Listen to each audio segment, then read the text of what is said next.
This old guy DIY video has to do with replacing the battery in a Bell Clock Company quartz ship's clock. So I was at the house of a hot chick that I know, and she had this little clock out, but it wasn't working. And I asked her the story behind it. She said, I got that thing about 20 years ago from a guy who said that the clock was on his ship. And I looked at it and thought that thing is in too nice a shape to have ever been on a ship. But hey, the story is what the story is. So this clock was mounted next to this barometer, and it just had 3 small screws here holding it into the hardwood.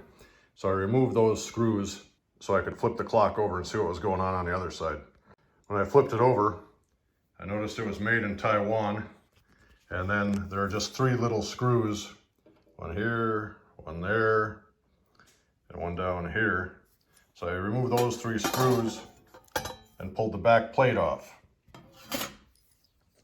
Once the plate was off, I could see the little mechanism in there, and there was a Duracell battery in here that was all corroded.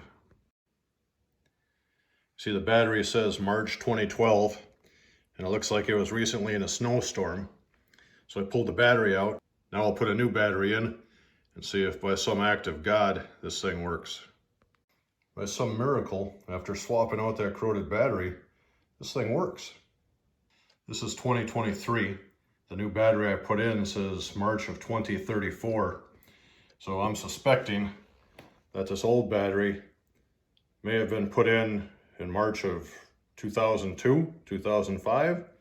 Either way, although it was a little snowy on the end, this little high torque, limited Japan quartz movement still works. So we'll call this a victory.